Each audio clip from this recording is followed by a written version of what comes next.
Hello, everyone, and welcome back to another episode of Progress America Unfiltered. I'm Tyler. I'm here today with Linda and Natalie, and we are going to talk about two very controversial figures in politics today, Marjorie Taylor Greene and one Ron DeSantis. So let's jump straight into it. Natalie, I know you have a lot that you want to talk to me about Marjorie Taylor Greene. So can you tell me what she is up to now?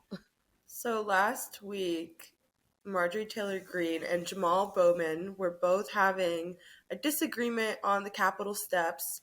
And during a press conference, she first said that she felt like he was being aggressive towards her, that she felt threatened by him. And this was after saying that him calling her a white supremacist is the same as someone calling a person of color the N word. And she said that is the worst thing someone can do. And keep in mind, Marjorie Taylor Greene has a history of racist statements. She said that she would feel proud if she was a black person to see a Confederate monument because it would make her understand how much further America has come since those times. She says that white males are the most oppressed people in the United States. And I think it just goes without saying that her brand of white supremacy is very much in line with classic GOP thinking. They will say overtly racist things and then hide behind statements like, I'm not a white supremacist, I'm not a racist, but they're saying incredibly racist things and they're using dog whistles. So I just want to say that when you're talking about slurs and you're equating the term white supremacist to an actual racial slur that you can't even say the N word because it's a racial slur. You can say white supremacist because it's just a characterization. That equating those two words is an act of racism in and of itself. And I feel like people need to start calling her out for what she's doing. She is a white supremacist.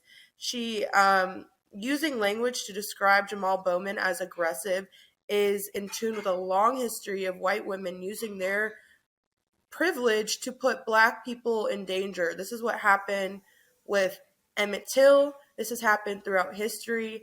And I want to say she should know better, but I I don't think she does. Yeah, no, I completely agree. And just something that you said that I really want to highlight and elaborate on is that her Marjorie Taylor Greene's racism, it's very much in line with the mainstream Republican Party. And there really is not a lot of daylight between her and the Republican establishment at all. In fact, last week, she actually spent $100,000 to buy Speaker Kevin McCarthy's used chapstick, which is really weird, first of all, but it does also go to show just how in bed, probably metaphorically, I don't know, but that Marjorie Taylor Greene is with the Republican establishment. And that, everything that she does, right, the entire Republican Party should be held accountable for because there's not any daylight between Marjorie Taylor Greene and Kevin McCarthy. She's just enthusiastically endorsed his debt limit bill, and she's one of his strongest supporters. And so Marjorie Taylor Greene is the Republican Party, and the Republican Party is Marjorie Taylor Greene. Yes. And again, this is a Republican Party that decries being labeled white supremacist, but continues to do actions that align with white supremacy. A lot of people on the right side of the political spectrum are plagued with white guilt. They don't want to them, it's more offensive to be labeled a racist than to actually engage or be to a lot of people in the GOP, the act of being labeled a racist is more offensive than racism itself. And that's the problem because they know that they can continue to get away with what they're doing, making cuts to social services, removing social security nets, things that have impacts on communities of color. But as soon as they're getting called out accurately for what they're doing, they reject the label, even though that's an incredibly accurate depiction of exactly what's going on. They are a white supremacist party. And Marjorie Taylor Greene is the queen of it.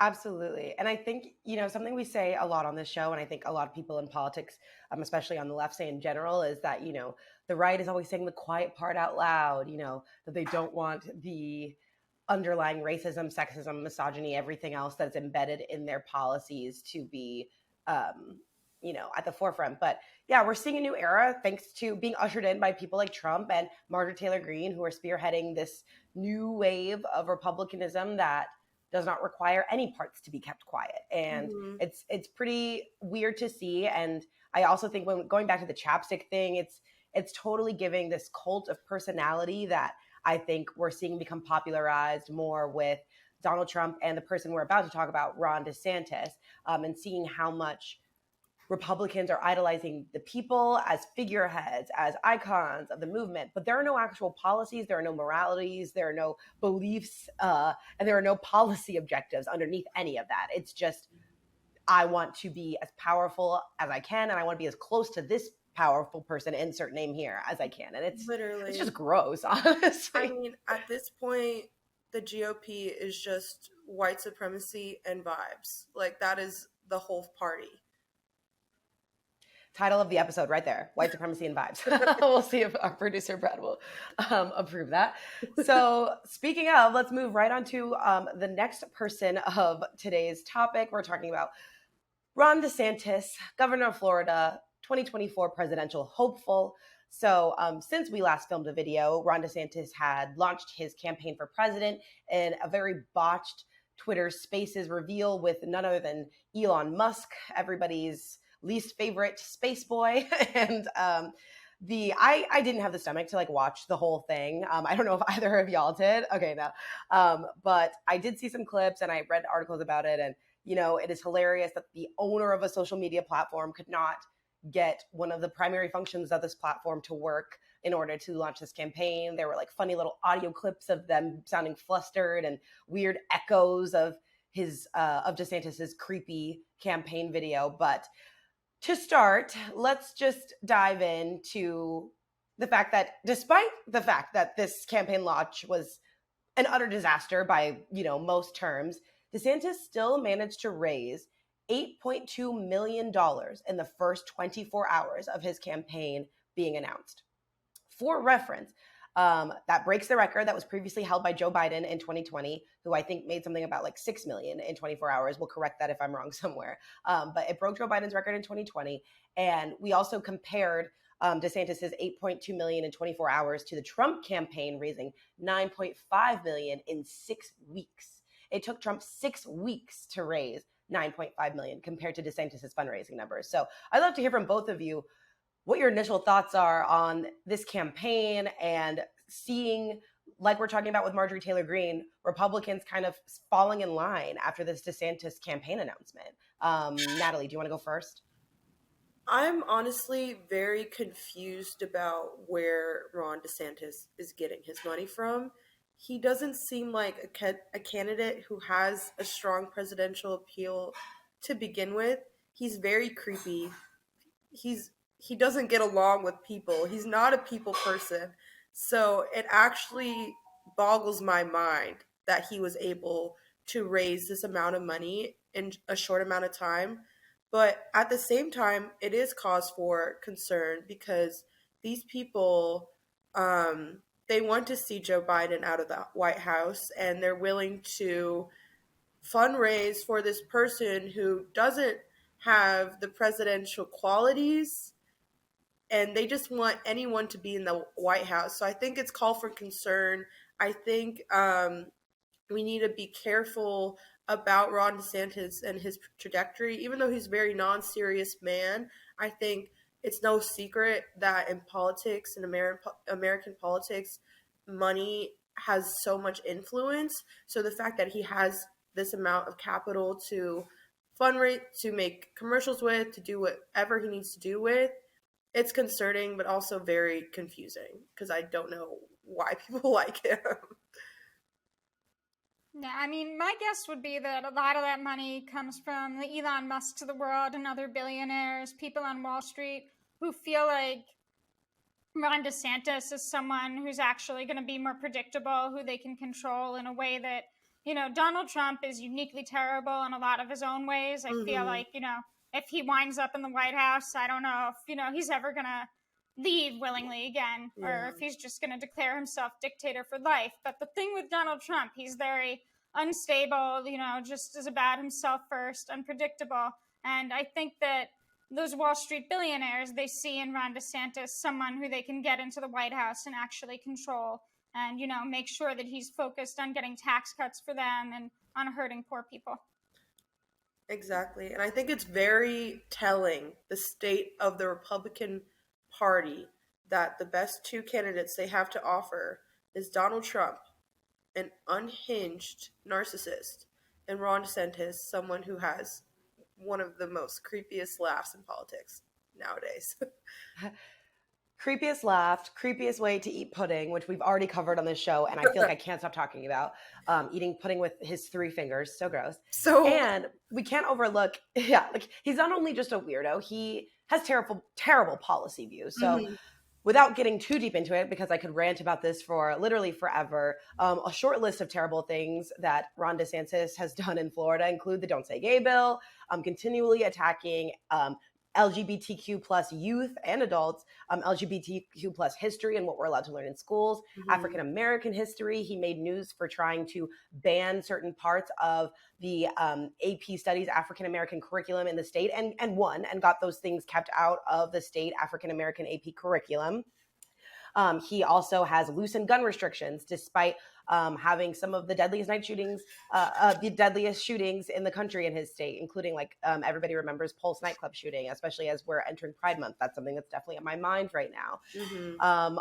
Tax breaks, we've got the Disney stuff. You can literally just take your pick of terrible policies that Ron DeSantis has done. The 15-week abortion ban, he's a proponent of an abortion ban in the state. And he's just really doing everything in his power to make Florida more terrible. And it seems like his goal is to take those ideas and stretch them to the rest of the country, which is just really frightening to see. And it's frightening to see how many people are excited about this, especially people on the right. So, yeah, I don't know if either of you have thoughts about that and what a DeSantis presidency could mean if he makes it to the nomination or into the White House in 2024. His campaign logo, or part of his slogan, is to make America Florida. And on behalf of the rest of America, I can just go ahead and say, we're good. We don't need that. We don't need women's rights to be under attack. We don't need the LGBTQ community to live under more terror than they already do. We don't need children in school unable to read certain books. This is incredibly concerning behavior on behalf of a presidential candidate. And it makes me sad, honestly, that there are people in this country who are not only willing to support him, but are excited to do so and willing to fund him. And for me, it just shows how important it is to call out people like Ron DeSantis, to call out people like Marjorie Taylor Greene in their acts of white supremacy, in just their very dangerous ideologies, because if we don't, I think we're going to find ourselves in a very concerning position. A nationwide abortion ban is very concerning, so these are things that I'm scared about. I'm concerned about other people of color. I'm scared about other women, other minorities in this country who are already experiencing so much chaos and uncertainty because of the reality of this world and this country. And we need to make things worse. We have to go forward. We can't keep going backwards.